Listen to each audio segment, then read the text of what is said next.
Are we looking at immediate exports for the Chetak, or will it be in 2020? Well, we are starting even the domestic market in 2020, January onwards. And to give you a very candid answer, actually my counterpart, Stefan Perer at KTM, he is very enthused by this vehicle because again, electric solutions for urban mobility in European cities is a very hot topic. You know, it's not only in India that it is so. Governments are keen, people are sensitive all over the world. So Stefan believes that the vehicle he has seen, the electric Chetak, is a very promising product for Europe as well. So he is actually pushing us for a launch in Europe in 2020 itself. So we have two problems. One, we are a little tentative because we don't have enough experience of the product. We certainly don't want to make a mistake when the product is 10,000 kilometers away. And two, we won't have the capacity because we are hoping to get a fabulous response here. So to then deny this customer and to go off to Europe doesn't sound right. Of course, we will get better prices in Europe. It'll probably give us a bit of a halo effect. But I think charity begins at home, so we must stay with the domestic market for now. You'll stay the course for some time? I don't know, to be honest. I haven't decided. It's not just me who will decide, but I'm tempted by Europe. But let's see. We'll decide in a few months. You're keeping that option open. Again, coming back to the domestic market, one thing that we've consistently heard for the last 2 years when it comes to electric vehicles is where is the infrastructure in the country? Where are you going to charge? Where are you going to plug in your vehicle? So how would you answer all those? I would say this is a time-honored chicken and egg situation. Yeah. You know, and my answer is there's still a challenge? Well, currently there is. The question is, what is the solution? I do not think any supplier or dealer or any entrepreneur who will be putting up a charging infrastructure tomorrow, even if it's the government, will do so in the absence of demand. So in my head, this is not a chicken and egg situation. In my head, very clearly, demand comes first. Once demand is in, even if initially one is investing disproportionately and the business is not positive in terms of bottom line, but as long as one is generating demand, then the rest will fall into place. I mean, that's why I always give people the example of the CNG infrastructure that started with Delhi when Mrs. Dixit mandated CNG for Delhi and then slowly spread to the rest of the country. And today, so many of us are happy that CNG is available in our cities because that's a very clean fuel. But initially, Delhi had all of 1 or 2 CNG pumps.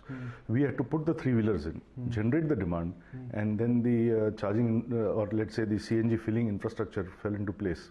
I think the same thing will happen here. I don't think it's a big deal. Okay. In terms of number of electric vehicles sold in 2019, it was 7,59,600, out of which two-wheelers were about 1,26,000. How much of it are you targeting? Oh, it's very difficult to say, you know.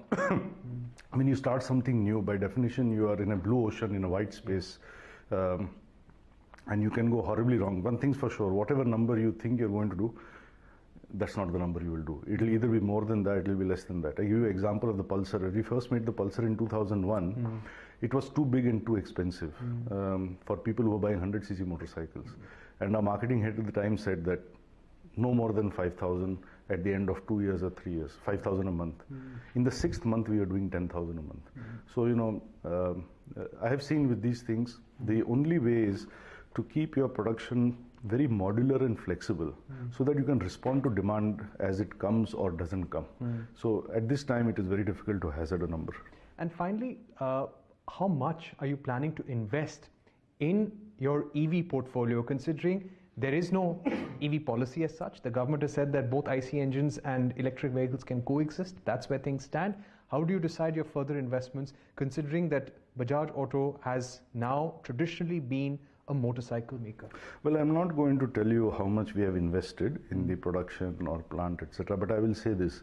We were very happily surprised when the FM cut back on the tax rates. For a company like Bajaj Auto, this was a 450 to 500 crore bonanza. We see this not only as a great power to our elbow, so to speak, but we think that this is almost now a moral obligation for a OEM to leverage this strength or this bonanza and make an impact in the market, which is good not only for itself, but let's say for society as well. You know, now I know this sounds a little philosophical and noble, but I think that it is actually very practical. I certainly do not need more than 450-500 crores a year to make a investment in making a beginning with electric vehicles.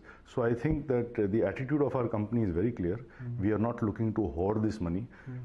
With 18,000 crores in the bank, Bajaj Auto's problem is it has too much money and it doesn't know what to do with it. So I can tell you very candidly, we are going to use this ammunition to power our electric vehicle ambition.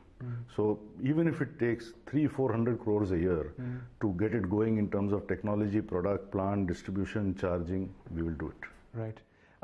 Any plans to set up your own charging infrastructure as well? No. We will set up some dealerships to start with one each, a kind of iconic factory dealership in Pune and Bangalore. We would do that in other cities if we had to, because that inspires customers, that inspires our dealers.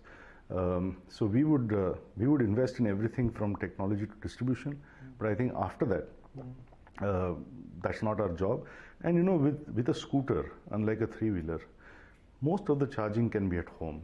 You know, all you got to do is come to work, right, or go back home, whether you live in a bungalow or a society, and we will install the charging point over there when we sell you the scooter, and you will come and plug in about 5 hours overnight. You are good to go for anything between 80 and 100 kilometers, depending on how you ride the vehicle, which is good enough for 2 to 3 days for most people. You can also charge it at work. So I think charging is really not a big issue for electric scooters. And finally, your final thoughts.